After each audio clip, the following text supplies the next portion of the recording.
ایک ہے نماز ہم پڑھ لیتے ہیں، آپ نے سارا پڑھ لیا، سارا تعدیل ارکان بھی کر لی، لیکن اگر آپ کا اللہ کے ساتھ ڈائریکٹ کمیونین اور ڈائریکٹ کمیونیکیشن قائم نہیں ہوا تو نماز، جس کو کہ کہا گیا کہ الصلاۃ معراج المومنین، جو قرب حضور کو حاصل ہوا معراج میں، وہ ایک بندہ مومن دنیا میں رہتے ہوئے حاصل کر سکتا ہے نماز میں، اگر اس کی روح جو ہے واقعتاً ہم کا نام ہو رہی ہو، الحمدللہ رب العالمین الرحمن الرحیم مالک یوم الدین اہدنا الصراط المستقیم ایاک نعبد و اگر ہم واقعتاً ایسے کہہ رہے ہوں کہ ہمیں احساس ہو کہ ہم اللہ کے حضور میں حاضر ہیں اور عرض کر رہے ہیں، سجدہ کریں تو حدیث میں آتا ہے کہ ایسے محسوس ہو کہ گویا کہ میں نے اپنا سر اللہ کے قدموں میں رکھ دیا ہے، یہ ہے نماز۔ اب جو گفتگو ہو رہی ہے یہ ہم کلامی ہے، الصلاۃ معراج المومنین، اہل ایمان کے حق میں یہ نماز جو ہے یہ معراج کے درجے میں، لیکن یہ نماز کیسے نصیب ہوگی اگر روح سوئی ہوئی ہے، دبی ہوئی ہے، پسی ہوئی ہے، مزمحل ہے یا مردہ ہے؟ یہ نماز کیسے حاصل ہوگی؟ چاہے آپ پانچوں وقت کی نماز پڑھ رہے ہو، چاہے آپ نے ہیبٹ بنا لیا ہو نماز کو، چاہے خوش بھی ہو گیا ہو، لیکن یہ کہ جب تک وہ روح بیدار نہ ہو، جب تک ہم کلامی نہ ہو، افلاق سے آتا ہے نالوں کا جواب آخر، اٹھتے ہیں حجاب آخر، کرتے ہیں خطاب آخر، جب تک یہ نہ ہو، جیسے کہ میں ایک حدیث قدسی انشاءاللہ آج سناؤں گا سورہ فاتحہ کے ضمن میں، کہ اللہ تعالیٰ کے سامنے جب کھڑا ہو کر انسان جب کہتا انی وجہت وجہی للذی فطر السماوات والارض حنیفا، دائیں بائیں سے بالکل اپنا تعلق کاٹ کر میں نے اپنا رخ کر لیا ہے اس اللہ کی طرف جس نے آسمانوں اور زمین کو پیدا کیا۔ اب یہ توجہ وجہ تو اگر یہ تو ہے چہرہ تو ہم نے کر دیا خانہ کعبہ کی طرف، اندر سے ہماری روح متوجہ نہیں ہوئی، وہ سوئی پڑی ہوئی، اسے پتہ ہی کچھ نہیں کہ کیا ہو رہا ہے، تو اس صورت میں وہ کیا ہے؟ ظاہری بات تو پوری ہو گئی، نماز کا ثواب ہو جائے گا، فرض کی ادائیگی کا ثواب مل جائے گا، لیکن وہ اصل نماز تو حاصل نہیں ہوتی۔ یہ ہے وہ بات کہ وَإِذَا سَأَلَكَ عِبَادِي عَنِّي فَإِنِّي قَرِيبٌ، اے نبی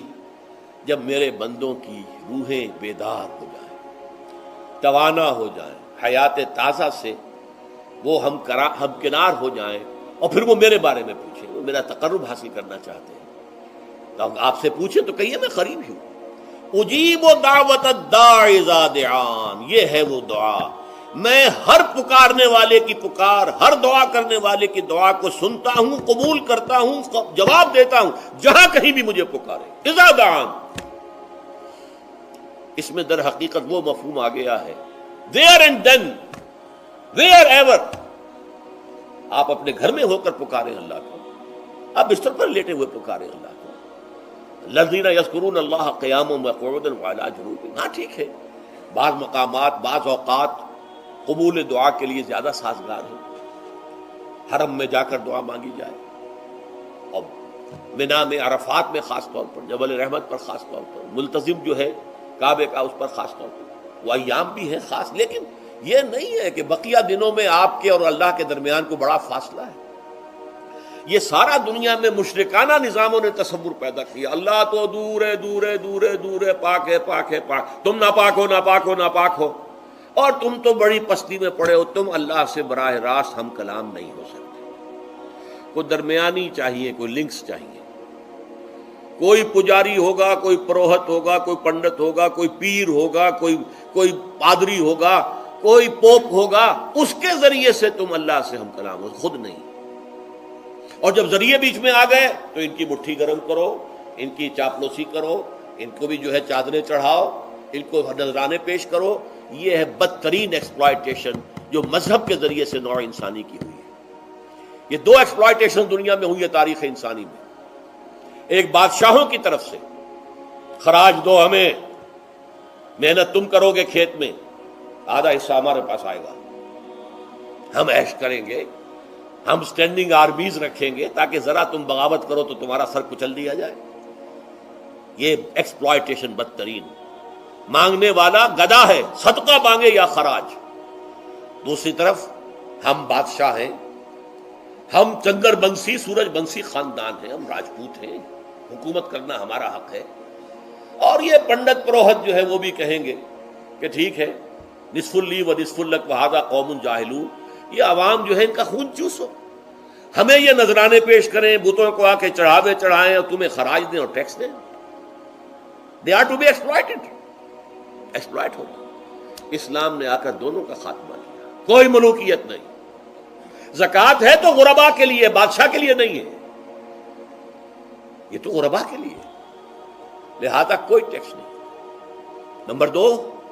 اللہ سے ہم کلام ہونے کے لیے کسی دربان، کسی جو ہے پہرے دار کی مٹھی گرم کرنے کی ضرورت نہیں، جب چاہو ہم کلام ہو جاؤ۔ دل کے آئینے میں ہے تصویر یار، جب ذرا گردن جھکائی دیکھ لی۔ یہ تو تم ہماری طرف متوجہ نہیں ہوتے، ہم تو ہر وقت کہتے ہیں، ہر شب کو آخری لمحات جو ہیں، آخری جو گھنٹے ہیں رات کے، سمائے دنیا تک ہم نزول فرما لیتے ہیں تمہارے لیے، اور پکارنے والا پکارتا ہے، حل بالمستغفر فاغفر له، ہے کوئی استغفار کرنے والا کہ میں اسے بخش دوں؟ حل من سائل فاعطیہ، ہے کوئی مانگنے والا کہ میں اسے عطا کروں؟ تم ہی سوئے رہتے ہو، الٹا غفیر رہتے ہو، تمہیں ہماری طرف توجہ نہیں ہے۔ اگر ہماری طرف متوجہ ہو جاؤ تو جیسے کہ اقبال نے کہا کہ میرے لیے یہ دربان جو ہے، پیران کلیسا کو کلیسا سے اٹھا دو، کیوں خالق و مخلوق میں حائل رہے پردے،